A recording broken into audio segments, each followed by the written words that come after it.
महीनों बाद यूनिवर्सिटी आ रहे हैं, बहुत वक्त बिता लिया घर बैठे बैठे कि अब ऑनलाइन से ऑफ़लाइन होकर मज़े आ रहे हैं कि हम अब चैन और सुकून से पढ़ाई कर पा रहे हैं। विद्या विचारी तब परोपकारी, which means contemplate and reflect upon knowledge, you will be benefited to others. Today I am at Punjabi university Patiala, जिसका कि नैक के द्वारा ए ग्रेड जिसको दिया गया है, और इस यूनिवर्सिटी में approximately international and national students हैं which are more than 14,000 students, and इसके अलावा almost every subject is available here. And let's see, देखते हैं इस यूनिवर्सिटी में कि कौन कौन सी चीज़ें ऐसी हैं जो कि इस यूनिवर्सिटी को ख़ास बनाती हैं। आप मेरे पीछे जो अभी देख रहे हो, इसका नाम है श्री गुरु गोबिंद भवन, जहाँ पे सभी रिलीजन्स की स्टडीज़ करवाई जाती है। And this is the famous building of Punjabi university. जब आप प्रॉस्पेक्टस देखोगे या नॉर्मली यूनिवर्सिटी की साइड पे जाओगे तो this is the same building you will see over there. Punjabi university के vice chancellor professor Arvind, good morning sir. Good morning. तो I just want to know कि आपके, जैसे कि आप इसी साल यूनिवर्सिटी में as a vice chancellor appoint हुए हैं, तो यूनिवर्सिटी को लेके आपका क्या विजन है, कहाँ तक आप लेके जाना चाहेंगे इस यूनिवर्सिटी को अपने कार्यकाल में? मैं चाहांगा कि यूनिवर्सिटी दुनिया दियां उपरलियां यूनिवर्सिटियां चाहे, और मैं इत्थे एक गल यूनिवर्सिटी 'च शुरू कर रहा कि जिहड़ी एक्सीलेंस हुंदी है वो हमेशा किसी निश विच हुंदी है। असीं हर चीज़ 'च नहीं दुनिया 'चों एक नंबर ते आ सकते, तो पहले वो गल्लां लभीए, वो विषय, वो डोमेन लभीए जिन्हां 'च असीं दुनिया 'च एक नंबर ते आ सकते हैं, तो फिर यूनिवर्सिटी नूं असीं दुनिया 'च एक नंबर ते लियाईए उन्हां विषयां ते। सर आपने रिसर्च इकोसिस्टम को फ्लरिश करने के लिए कौन कौन से नई चीज़ें इम्प्लीमेंट करनी चाहिए, या आगे कोई प्लान्स हैं इम्प्लीमेंट करने के? पहलों तो असीं अपनी सारी जिहड़ी थीसिस दी प्रोसेस है उन्होंने ऑटोमेट कर रहे हैं। फिर असीं थीसिस दा म्यार वधाउण लई कुछ वर्कशॉपां भी करांगे। खोज दा म्यार वधाउण दी इत्थे बड़ी लोड़ है, तो बहुत वधिया वैसे खोज हो रही है। साडे कोल 65 डिपार्टमेंट ने, ਸਾਹਿਤ, सोशल साइंसिस, विज्ञान, सारिਆਂ 'ਤੇ बहुत वधिया खोज हो रही है, पर ਉਹਦਾ म्यार ਉੱਪਰ ਲਿਆਉਣ ਦੀ ਲੋੜ है, ਉਹਦੇ ਲਈ ਅਸੀਂ ਕੰਮ ਕਰਾਂਗੇ। सर जब आप इस यूनिवर्सिटी में as a vice chancellor appoint हुए थे, तो what were the problems you faced at that time, जो आपने सोचा कि यहाँ पे ये रीजन में थोड़ा काम करना चाहिए, ये वाला थोड़ा इम्प्रूवमेंट, दिस रिक्वायर्स इम्प्रूवमेंट? ये तो सारी दुनिया ਨੂੰ पता जी कि यूनिवर्सिटी बहुत ਵੱਡੇ क्राइसिस ਦੇ ਦੌਰ 'ਚੋਂ ਲੰਘ ਰਹੀ है ਜਾਂ ਲੰਘ ਰਹੀ ਸੀ। ਉਹਦੇ ਵਿੱਚ ਬਹੁਤ ਸਾਰੀਆਂ ਗੱਲਾਂ ਨੇ। ਇੱਕ ਤਾਂ ਫਾਈਨੈਂਸ਼ੀਅਲ ਕ੍ਰਾਈਸਿਸ ਹੈ, ਪਰ ਉਹਦੇ ਨਾਲ ਐਡਮਿਨਿਸਟ੍ਰੇਟਿਵ ਰਿਫਾਰਮਸ ਦੀ ਲੋੜ ਹੈ, ਰੀਸਟਰਕਚਰਿੰਗ ਦੀ ਲੋੜ ਹੈ, ਐਕੈਡੈਮਿਕ ਰਿਫਾਰਮਸ ਦੀ ਵੀ ਲੋੜ ਹੈ, ਰੀਸਟਰਕਚਰਿੰਗ ਦੀ ਉਹਦੇ 'ਚ ਵੀ ਲੋੜ ਹੈ। ਜਿਹੜੇ ਸਾਡੇ ਬਾਹਰਲੇ ਕੇਂਦਰ ਨੇ, ਜਿਹੜੇ ਸਾਡੇ ਕੰਸਟੀਚੂਐਂਟ ਕਾਲਜਿਸ ਨੇ, ਉਹਨਾਂ ਦੀ ਮੈਨੇਜਮੈਂਟ, ਉਹਦੇ 'ਚ ਅਸੀਂ ਵੱਡੇ ਰੂਪ 'ਚ ਸੁਧਾਰ ਕਰ ਰਹੇ ਹਾਂ। ਅਤੇ ਇੱਕ ਇਸ ਤਰ੍ਹਾਂ ਦੇ ਬਹੁਤ ਸਾਰੇ ਮਸਲੇ ਸੀ। ਸੋ ਮੈਨੂੰ ਇਹ ਸੀ ਕਿ ਇੰਨੀ ਸੰਕਟ 'ਚ ਫਸੀ ਹੋਈ ਯੂਨੀਵਰਸਿਟੀ ਹੈ, ਸਾਰੀਆਂ ਧਿਰਾਂ ਨੂੰ ਇੱਕ ਸਟੈਪ ਲੈਣਾ ਚਾਹੀਦਾ ਹੈ, ਔਰ ਉਹ ਲਗਭਗ ਜਿੰਨੇ ਸਟੈਪ ਮੈਂ ਸੋਚੇ ਸੀ ਉਹ ਅਸੀਂ ਲੈ ਲਏ ਹੈ, ਔਰ ਅਸੀਂ ਬਾਖੂਬੀ ਲੈ ਲਏ ਹੈ, ਔਰ ਸਕਸੈਸਫੁਲੀ ਲੈ ਲਏ ਹੈ। ਉਹਨਾਂ 'ਚ ਪਹਿਲਾ ਸਟੈਪ ਇਹ ਹੈ ਕਿ ਜਿਹੜੇ ਬਾਹਰਲੇ ਕੇਂਦਰ ਜਿੱਥੇ ਐਡਮਿਸ਼ਨਾਂ ਘੱਟ ਹੋ ਰਹੀਆਂ ਸੀ, ਜਾਂ ਉਹਨਾਂ ਨੂੰ ਵਧਾਇਆ ਜਾਵੇ ਜਾਂ ਉਹਨਾਂ ਨੂੰ ਮਰਜ ਕਰਕੇ ਜੋੜ ਕੇ ਚਲਾਇਆ ਜਾਏ। ਇਹ ਅਸੀਂ ਕਰ ਲਿਆ, ਸਾਡੀਆਂ ਐਡਮਿਸ਼ਨਾਂ ਇੰਪਰੂਵ ਹੋ ਗਈਆਂ। ਕਾਲਜਿਸ ਦੀ ਜਿਹੜੀ ਮੈਨੇਜਮੈਂਟ ਹੈ ਕੰਸਟੀਚੂਐਂਟ ਕਾਲਜ ਦੀ, ਉਹਨੂੰ ਅਸੀਂ ਸਟ੍ਰੀਮਲਾਈਨ ਕਰ ਦਿੱਤਾ ਹੈ। ਤਲਵੰਡੀ ਸਾਬੋ ਵਿੱਚ ਜਿਹੜਾ ਸਾਡਾ ਸੈਂਟਰ ਹੈ, ਉਹਨੂੰ ਅਸੀਂ ਇੱਕ ਯੂਨੀਵਰਸਿਟੀ ਦੇ ਇੱਕ ਕੈਂਪਸ ਦੇ ਰੂਪ 'ਚ, ਵੱਡੇ ਰੂਪ 'ਚ ਡਿਵੈਲਪ ਕਰ ਰਹੇ ਹਾਂ। ਉਹਦਾ ਨਾਮ ਅਸੀਂ ਹੁਣ ਰੱਖਿਆ ਹੈ ਕਿ ਪੰਜਾਬੀ ਯੂਨੀਵਰਸਿਟੀ ਗੁਰੂ ਕਾਸੀ ਕੈਂਪਸ ਦਮਦਮਾ ਸਾਹਿਬ, ਅਤੇ ਉਹਨੂੰ ਅਸੀਂ ਚਾਹਾਂਗੇ ਵੀ ਆਉਣ ਵਾਲੇ ਸਮੇਂ 'ਚ ਉਹ ਇੱਕ ਵਧੀਆ ਵੱਡੇ ਸੈਂਟਰ ਦੇ ਰੂਪ 'ਚ ਡਿਵੈਲਪ ਹੋਵੇ। ਉੱਥੇ ਨਵੇਂ ਕੋਰਸ ਵੀ ਖੋਲਾਂਗੇ, ਨਵੇਂ ਡਿਪਾਰਟਮੈਂਟ ਵੀ ਖੋਲਾਂਗੇ। ਮੇਨ ਕੈਂਪਸ 'ਚ ਅਸੀਂ 6 ਸਟਰੀਮਾਂ 'ਚ ਨਵੇਂ 5 ਸਾਲਾ ਕੋਰਸ ਖੋਲ੍ਹੇ ਨੇ, ਜਿਨ੍ਹਾਂ ਦਾ ਬੜਾ ਚਰਚਾ ਹੈ ਸਾਰੀ ਦੁਨੀਆ 'ਚ। ਉਹਦੇ ਵਿੱਚ ਹੈ physical and chemical sciences, mathematical and computing sciences, biological sciences, social sciences, languages ਅਤੇ ਪਰਫਾਰਮਿੰਗ ਐਂਡ ਵਿਜ਼ੂਅਲ ਆਰਟਸ। ਸੋ ਮੈਨੂੰ ਲੱਗਦਾ ਹੈ ਕਿ ਦੁਨੀਆ ਦੀਆਂ ਚੰਦ ਯੂਨੀਵਰਸਿਟੀਆਂ 'ਚੋਂ ਹੋਏਗੀ ਹੁਣ ਇਹ ਯੂਨੀਵਰਸਿਟੀ, ਦੇਸ਼ ਵਿੱਚ ਤਾਂ ਹੋਰ ਕੋਈ ਨਹੀਂ ਹੈ ਜਿੱਥੇ ਇਸ ਕਿਸਮ ਦੇ ਕੋਰਸ ਨੇ। ਇਹ ਇੰਟਰਡਿਸਪਲਿਨਰੀ ਅਤੇ ਮਲਟੀਡਿਸਪਲਿਨਰੀ ਕੋਰਸ ਨੇ। ਜਿਹੜਾ ਵਿਦਿਆਰਥੀ ਭੌਤਿਕ ਵਿਗਿਆਨ 'ਚ ਐਡਮਿਸ਼ਨ ਲੈਂਦਾ ਹੈ ਉਹ ਗੁਰਮਤਿ ਸੰਗੀਤ ਵੀ ਪੜ੍ਹ ਸਕਦਾ ਹੈ। ਜਿਹੜਾ ਵਿਦਿਆਰਥੀ ਪੰਜਾਬੀ 'ਚ ਐਡਮਿਸ਼ਨ ਲੈਂਦਾ ਹੈ ਉਹ ਜੀਵ ਵਿਗਿਆਨ ਵੀ ਪੜ੍ਹ ਸਕਦਾ ਹੈ। ਸੋ ਇਸ ਤਰ੍ਹਾਂ ਦੇ ਕੋਰਸ ਦੇਸ਼ 'ਚ ਪਹਿਲੀ ਵਾਰੀ ਇੰਨੇ ਵੱਡੇ ਰੂਪ 'ਚ ਸਾਹਮਣੇ ਲਿਆਂਦੇ ਗਏ ਨੇ, ਔਰ ਯੂਨੀਵਰਸਿਟੀ ਫੈਕਲਟੀ ਨੇ ਬਹੁਤ ਵੱਡਾ ਹਿੱਸਾ ਪਾਇਆ ਇਹਨਾਂ ਨੂੰ ਡਿਵੈਲਪ ਕਰਨ 'ਚ। ਅਤੇ 3 ਮਹੀਨਿਆਂ 'ਚ ਨਾ ਅਸੀਂ ਸਿਰਫ ਇਹਨੂੰ ਸ਼ੁਰੂਆਤ ਕੀਤੀ ਹੈ, ਅਸੀਂ ਕੋਰਸ ਸ਼ੁਰੂ ਕਰ ਲਿਆ ਹੈ, ਉਹ 800 ਵਿਦਿਆਰਥੀ ਅਸੀਂ ਉਹਦੇ 'ਚ ਦਾਖਲ ਵੀ ਕਰ ਰਹੇ ਹਾਂ। ਤੋ ਇਹ ਕੋਰਸ ਬਹੁਤ ਵਧੀਆ ਰੂਪ 'ਚ ਚੱਲ ਰਹੇ ਨੇ। ਮੈਂ ਖੁਦ ਫਿਜ਼ਿਕਸ ਦਾ ਕੋਰਸ ਪਹਿਲੇ ਸਾਲ ਦੇ ਬੱਚਿਆਂ ਨੂੰ ਪੜ੍ਹਾ ਰਿਹਾ। ਇਹਦੇ ਨਾਲ ਅਸੀਂ 10% ਕੁਝ ਫੀਸ ਵੀ ਥੋੜ੍ਹੀ ਜਿਹੀ ਵਧਾਈ ਹੈ, ਕਈ ਥਾਂ 'ਤੇ ਘਟਾਈ ਵੀ ਆ, ਫੀਸ ਸਟਰਕਚਰ ਨੂੰ ਰੈਸ਼ਨਲਾਈਜ਼ ਕੀਤਾ ਹੈ ਔਰ ਬਹੁਤ ਸਾਰੇ ਹੋਰ ਰਿਫੋਰਮਸ ਅਸੀਂ ਯੂਨੀਵਰਸਿਟੀ 'ਚ ਕਰ ਲਏ ਹੈ। ਤੇ ਇਸ ਕਰਕੇ ਹੁਣ ਅਸੀਂ ਚਾਹੁੰਦੇ ਹਾਂ ਕਿ ਜਿਹੜਾ ਇੱਕ ਸਟੈਪ ਹੁਣ ਸਰਕਾਰ ਨੇ ਲੈਣਾ ਹੈ, ਸਾਨੂੰ ਇੱਕ ਇਸ ਵਿੱਤੀ ਸੰਕਟ 'ਚੋਂ ਕੱਢਣ ਲਈ ਇੱਕ ਪੈਕੇਜ ਦਾ, ਹੁਣ ਉਹਦੇ ਵੱਲ ਨੂੰ ਸਾਡਾ ਧਿਆਨ ਹੈ ਕਿ ਜੇ ਸਰਕਾਰ ਵੀ ਉਹ ਸਟੈਪ ਲੈ ਲੇ ਤੇ ਯੂਨੀਵਰਸਿਟੀ ਆਉਣ ਵਾਲੇ ਸਮੇਂ 'ਚ ਵੱਡੇ ਰੂਪ 'ਚ ਵਿਸ਼ਵ ਪੱਧਰੀ ਯੂਨੀਵਰਸਿਟੀ ਬਣ ਕੇ ਸਾਹਮਣੇ ਆਏ। ਦੇਖੋ ਜੀ, ਇਸ ਤਰ੍ਹਾਂ ਹੈ ਕਿ ਅਸੀਂ ਕੰਪਲੀਟਲੀ ਡਿਪੈਂਡੈਂਟ ਪਹਿਲਾਂ ਹੀ ਨਹੀਂ ਹੈ ਗੌਰਮੈਂਟ ਰੇਟ 'ਤੇ। ਸੰਨ 1990 ਤੱਕ 91 ਤੱਕ ਗੌਰਮੈਂਟ ਵੱਡੇ ਰੂਪ 'ਚ ਯੂਨੀਵਰਸਿਟੀਆਂ ਨੂੰ ਗ੍ਰਾਂਟ ਦਿੰਦੀ ਸੀ। ਹੁਣ ਤੁਹਾਨੂੰ ਹੈਰਾਨੀ ਹੋਏਗੀ ਇਹ ਜਾਣ ਕੇ ਕਿ ਮੇਰਾ 450 ਕਰੋੜ ਰੁਪਏ ਦਾ ਸਾਲ ਦਾ ਬਜਟ ਹੈ ਤੇ ਸਰਕਾਰ ਉਹ 'ਚੋਂ ਸਿਰਫ 125 ਕਰੋੜ ਰੁਪਏ ਹੀ ਦਿੰਦੀ ਹੈ। ਬਾਕੀ ਸਾਰਾ ਪੈਸਾ ਅਸੀਂ ਖੁਦ ਹੀ ਆਪਣੇ ਹੀ ਜਨਰੇਟ ਕਰਦੇ ਹਾਂ।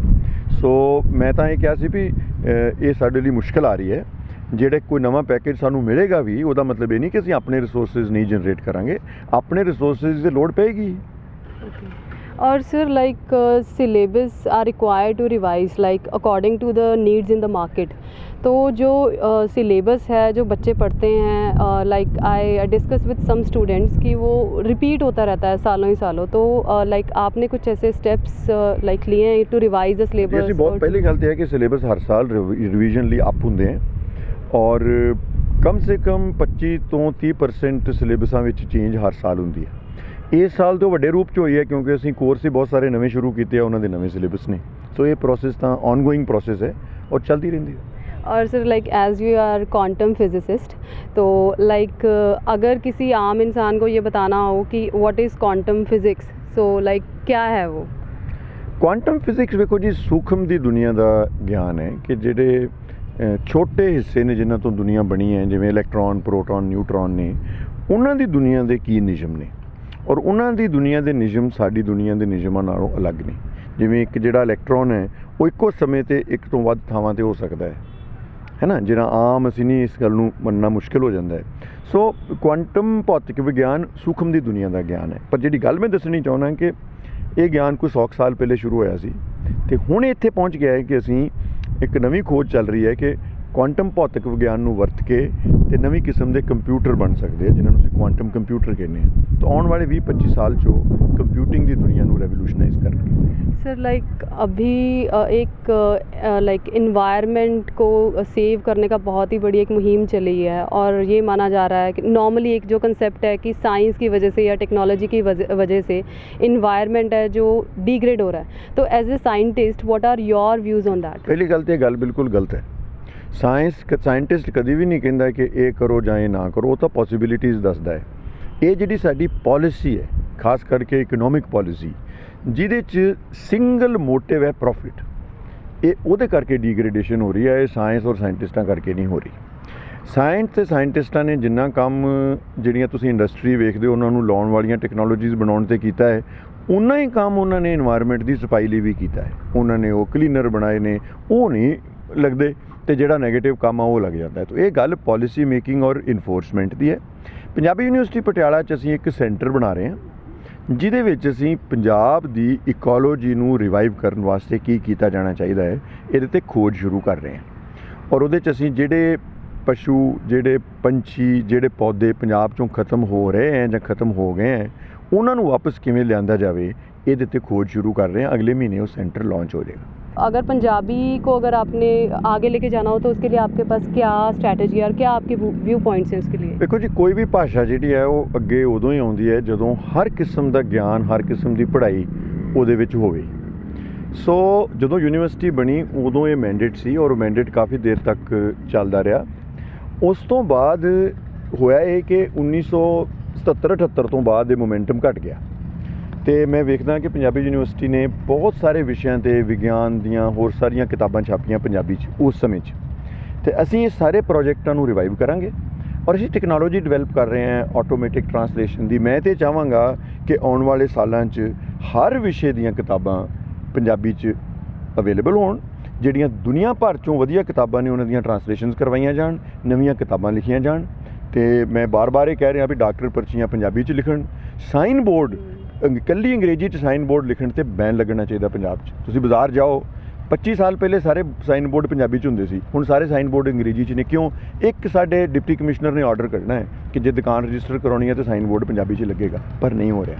ਸੋ ਪੰਜਾਬੀ ਨੂੰ ਫੈਸ਼ਨੇਬਲ ਬਣਾਈਏ, ਪੰਜਾਬੀ ਨੂੰ ਉੱਪਰ ਲਿਆਈਏ ਤਾਂ ਕਿ ਉਹਦੇ 'ਚ ਹਰ ਕਿਸਮ ਦਾ ਕੰਮ ਹੋ ਸਕੇ। ਉਹ ਡਿਵੈਲਪਮੈਂਟ ਦਾ ਕੰਮ ਅਸੀਂ ਕਰਾਂਗੇ। ਪੰਜਾਬੀ ਦੇ ਸੌਫਟਵੇਅਰ ਸਾਡੀ ਯੂਨੀਵਰਸਿਟੀ ਨੇ ਬਣਾਏ ਨੇ, ਪੰਜਾਬੀ ਦੀਆਂ ਐਪਸ ਬਣਾਈਆਂ ਨੇ, ਪੰਜਾਬੀ ਪੀਡੀਆ ਕਰਕੇ ਇੱਕ ਐਪ ਹੈ, ਅੱਖਰ ਕਰਕੇ ਇੱਕ ਸੌਫਟਵੇਅਰ ਹੈ। ਸੋ ਪੰਜਾਬੀ ਯੂਨੀਵਰਸਿਟੀ ਵੱਡੇ ਰੂਪ 'ਚ ਪੰਜਾਬੀ ਨੂੰ ਡਿਵੈਲਪ ਕਰਨਾ ਚਾਹੁੰਦੀ ਹੈ, पर इनू जे तुसी चाहोगे भी लागू हो जाए वो सरकार करेगी। इस लाइब्रेरी में एक पर्टिकुलर सेक्शन है जो सिर्फ पंजाबी लैंग्वेज के लिए डिवोटेड है। यहाँ पे all over the world scholars आते हैं जो पंजाबी लैंग्वेज में रिसर्च कर रहे हैं। आइए हम जानते हैं इस लैंग्वेज में क्या खास है। मैं पंजाबी यूनिवर्सिटी की स्थापना 1961 में हुई थी। पंजाबी यूनिवर्सिटी की स्थापना का मंतव्य यही था कि पंजाबी लैंग्वेज, पंजाबी साहित्य की जो डिवेलपमेंट है वो करना है। उसनों पंजाबी ਜਿਹੜੀ ਪੰਜਾਬੀ ਲੈਂਗੁਏਜ ਆ, ਪੰਜਾਬੀ ਭਾਸ਼ਾ ਦੀ ਵਿਕਾਸ ਵਾਸਤੇ ਜਿਹੜੀ ਪੰਜਾਬੀ ਯੂਨੀਵਰਸਿਟੀ ਨੇ ਕਾਫੀ ਕੰਮ ਕੀਤਾ। 1961 ਤੋਂ ਲੈ ਕੇ 1980 ਤੱਕ ਪੰਜਾਬੀ ਦੇ ਵਿਕਾਸ ਵਾਸਤੇ ਬਹੁਤ ਸਾਰਾ ਕੰਮ ਕੀਤਾ। सर इसमें कौन कौन सी चीज़ें रेयर हैं जो पंजाबी लाइब्रेरी में है related to Punjabi language? Punjabi university ਨੇ ਜੋ ਵੀ ਲਿਟਰੇਚਰ 'ਤੇ ਕੰਮ ਕੀਤਾ, ਪੰਜਾਬੀ ਲਿਟਰੇਚਰ 'ਤੇ, ਉਹ ਲਿਟਰੇਚਰ ਨੂੰ ਸਾਂਭ ਸੰਭਾਲ ਵਾਸਤੇ ਜੋ ਪੰਜਾਬੀ ਯੂਨੀਵਰਸਿਟੀ ਨੇ 1981 ਦੇ ਵਿੱਚ ਪੰਜਾਬੀ ਰੈਫਰੈਂਸ ਲਾਇਬ੍ਰੇਰੀ ਦੀ ਸਥਾਪਨਾ ਕੀਤੀ। ਇਸ ਪੰਜਾਬੀ ਰੈਫਰੈਂਸ ਲਾਇਬ੍ਰੇਰੀ ਦੇ ਵਿੱਚ ਪੰਜਾਬੀ ਸਾਹਿਤ ਤੇ ਪੰਜਾਬੀ ਲੈਂਗੁਏਜ ਤੇ ਪੰਜਾਬ ਦੇ ਕਲਚਰ ਤੇ ਪੰਜਾਬ ਦੇ ਇਤਿਹਾਸ ਤੇ ਸਿੱਖ ਰਿਲੀਜਨ ਤੇ ਜਿੰਨਾ ਵੀ ਲਿਟਰੇਚਰ ਹੈਗਾ ਉਹ ਇਸ ਪੰਜਾਬੀ ਰੈਫਰੈਂਸ ਲਾਇਬ੍ਰੇਰੀ ਵਿੱਚ ਰੱਖਿਆ ਹੋਇਆ। ਤੇ ਇਹਦੇ ਵਿੱਚ ਪੁਰਾਣੇ ਸਾਡੇ 18ਵੀਂ ਸਦੀ ਦੇ ਅਖਬਾਰ ਵੀ ਨੇ, 18ਵੀਂ ਸਦੀ ਤੋਂ ਜਾਂ 17ਵੀਂ ਸਦੀ ਦੀਆਂ ਸਾਡੀ ਰੇਅਰ ਬੁੱਕਸ ਵੀ ਨੇ। ਸਾਡੇ ਕੋਲ ਮੈਨਸਕ੍ਰਿਪਟਸ ਨੇ ਪੁਰਾਣੀਆਂ, ਤੇ ਸਿੱਖ ਰਿਲੀਜਨ ਦੇ ਨਾਲ ਬਹੁਤ ਜ਼ਿਆਦਾ ਪੁਰਾਣੇ ਗ੍ਰੰਥ ਵੀ ਪਏ ਨੇ ਸਾਡੇ ਕੋਲ। ਪੁਰਾਣੀ 1981 ਤੋਂ ਲੈ ਕੇ ਹੁਣ ਤੱਕ ਪੰਜਾਬੀ ਦੀਆਂ ਜਿੰਨੀਆਂ ਵੀ ਸਾਰੀਆਂ ਅਖਬਾਰਾਂ ਛਪਦੀਆਂ ਉਸ ਇਸ ਲਾਇਬ੍ਰੇਰੀ ਵਿੱਚ ਉਪਲਬਧ ਨੇ। ਤੇ ਜਿਹੜੇ ਜਿੰਨੇ ਵੀ ਪੰਜਾਬੀ ਦੇ ਜਿਹੜੇ ਆਪਣੇ ਮੈਗਜ਼ੀਨ ਆਉਂਦੇ ਨੇ ਉਹ ਲਾਇਬ੍ਰੇਰੀ ਵਿੱਚ ਹੈ। ਇਸ ਲਾਇਬ੍ਰੇਰੀ ਦੇ ਵਿੱਚ ਪੰਜਾਬੀ ਸਾਹਿਤ ਜਾਂ ਪੰਜਾਬੀ ਭਾਸ਼ਾ ਦੇ ਜਿਹੜੀ ਵੀ ਕਿਤਾਬ ਛਪਦੀ ਆ ਉਸ ਦੀਆਂ 2 ਕਾਪੀਆਂ ਇਸ ਲਾਇਬ੍ਰੇਰੀ ਵਿੱਚ ਮਤਲਬ ਕਿ ਰੱਖੀਆਂ ਜਾਂਦੀਆਂ। ਤੇ ਪੰਜਾਬੀ ਭਾਸ਼ਾ ਦੇ ਵਿੱਚ ਪੰਜਾਬੀ ਭਾਸ਼ਾ ਤੇ ਅੰਗਰੇਜ਼ੀ ਦੇ ਵਿੱਚ ਜਾਂ ਹਿੰਦੀ ਦੇ ਵਿੱਚ ਜੋ ਵੀ ਸ਼ਬਦ ਆ ਉਸ ਨੂੰ ਵੀ ਲਾਇਬ੍ਰੇਰੀ ਦੇ ਵਿੱਚ ਰੱਖਿਆ ਜਾਂਦਾ। ਉਹਦੀ ਇੱਕ ਕਾਪੀ ਹੈ ਲਾਇਬ੍ਰੇਰੀ ਦੇ ਵਿੱਚ ਰੱਖੀ ਜਾਂਦੀ ਹੈ। ओके तो मतलब अगर आप पंजाबी लैंग्वेज में इंटरेस्टेड हैं, उसका इतिहास जानना है, उसके रिलेटेड आपको कुछ भी नॉलेज चाहिए तो this is the best resource for you. तो यहाँ पे आके आप कुछ भी रीड कर सकते हैं related to anything in Punjabi language. अभी हम पहुँच चुके हैं पंजाबी यूनिवर्सिटी के श्री गुरु ग्रंथ साहिब डिपार्टमेंट और मेरे साथ हैं हेड ऑफ़ द डिपार्टमेंट। आइए जानते हैं इस डिपार्टमेंट के बारे में। Good afternoon ma'am. Good afternoon ma'am, ये डिपार्टमेंट कब शुरू हुआ और इसमें क्या क्या मतलब स्पेशल चीज़ें हैं जो? श्री गुरु ग्रंथ साहिब अध्ययन विभाग 4 अप्रैल 1966 ईस्वी ਨੂੰ ਸਥਾਪਿਤ ਹੋਇਆ। ਸਾਡੇ ਡਿਪਾਰਟਮੈਂਟ ਦੇ ਸਭ ਤੋਂ ਜਿਹੜੇ ਪਹਿਲੇ ਮੁਖੀ ਡਾਕਟਰ ਤਾਰਨ ਸਿੰਘ ਸਿੱਖ ਧਰਮ ਦੇ ਉੱਘੇ ਚਿੰਤਕ ਤੇ ਵਿਦਵਾਨ ਹੋਏ ਆ। ਉਹਨਾਂ ਦੀਆਂ ਤਕਰੀਬਨ 52 ਦੇ ਕਰੀਬ ਬੁੱਕਸ ਆ। ਤੇ ਸਭ ਤੋਂ ਪਹਿਲਾਂ ਸਾਡਾ ਡਿਪਾਰਟਮੈਂਟ ਖੋਜ ਵਿਭਾਗ ਦੇ ਤੌਰ 'ਤੇ ਸਥਾਪਿਤ ਹੋਇਆ ਸੀ ਅਤੇ ਫਿਰ ਅਧਿਐਨ ਵਿਭਾਗ ਨਾਲ ਜੁੜ ਗਿਆ ਤਕਰੀਬਨ 10-11 ਤੋਂ। ਅਤੇ ਹੁਣ ਸਾਡੇ ਡਿਪਾਰਟਮੈਂਟ ਦੇ ਵਿੱਚ ਅਧਿਐਨ ਅਤੇ ਅਧਿਆਪਨ ਦੋਨੇ ਹੀ ਕੰਮ ਜਿਹੜੇ ਚੱਲ ਰਹੇ ਆ। ਅਤੇ ਸਾਡੇ ਕੋਲ ਗੁਰੂ ਗ੍ਰੰਥ ਸਾਹਿਬ ਨਾਲ ਸੰਬੰਧਿਤ 62 ਸਰੂਪ ਪੂਰਨ ਮਰਿਆਦਾ ਦੇ ਅਨੁਸਾਰ ਸੰਭਾਲੇ ਹੋਏ ਆ। ਇਹਨਾਂ ਸਰੂਪਾਂ ਦੇ ਵਿੱਚ ਸਾਡੇ ਕੋਲ ਖਾਰੀ ਬੀਰ ਨਾਲ ਸੰਬੰਧਿਤ, ਚਿੱਤਰਕਾਰੀ ਨਾਲ, ਦਮਦਮੀ ਬੀਰ ਨਾਲ ਤੇ ਮਿਤੀਬੱਧ ਜਿਹੜੀਆਂ ਬੀੜਾਂ ਉਹ ਸਾਡੇ ਕੋਲ। ये है पंजाबी यूनिवर्सिटी का म्यूज़ियम जहाँ बहुत ही एक प्रीशियस थिंग्स जो हिस्ट्री से रिलेटेड हैं, रिलेटेड टू पंजाबी कल्चर, वो यहाँ पे संजो के रखी गई हैं और इसको देख के ऐसा लगता है कि मानो हम पुराने ज़माने में चले गए हों। आइए हम जानते हैं इनके व्यूज़। Hello ma'am. हेलो। तो आप मेरे को बताइए कि यहाँ पे क्या क्या चीज़ स्पेशल है और ये यूनिवर्सिटी में कितना इस चीज़ की इम्पोर्टेंस है म्यूज़ियम की? पंजाबी यूनिवर्सिटी पटियाला का ये जोड़ा म्यूज़ियम है ये 4 गैलरीज ने। कंटैंपरी आर्ट गैलरी है, एग्जीबिशन गैलरी है, पंजाबी कल्चर सैक्शन है तो स्कल्पचर पार्क है। हाँ जी, मेरा नाम गगनदीप कौर है और मैं सोशल साइंस डिपार्टमेंट से हूँ। 5 ईयर इंटीग्रेटेड प्रोग्राम है। अभी मतलब न्यू इन्होंने स्टार्ट किया है बनाया है। तो ये जो 5 ईयर इंटीग्रेटेड प्रोग्राम है, इसमें स्टडीज़ के साथ साथ इन्होंने ओपन इलेक्टिव सब्जेक्ट भी रखा है एक, जिसमें हम थिएटर, म्यूज़िक ऐसे सब्जेक्ट हम चूज़ कर सकते हैं। तो ये इन्होंने बहुत मतलब अच्छा एक अपॉर्चुनिटी दी है स्टूडेंट्स को कि वो स्टडीज़ के साथ अपना पैशन को भी कंटिन्यू कर सकते हैं। और बाकी स्टडीज़ कोऑपरेटिव बहुत हैं टीचर्स यहाँ, एंड स्टडीज़ बहुत अच्छी हैं। तो ये थे पंजाबी यूनिवर्सिटी के स्टूडेंट्स। हमने इनका व्यू, इनका ओपिनियन देखा। They all are very happy coming after corona to university.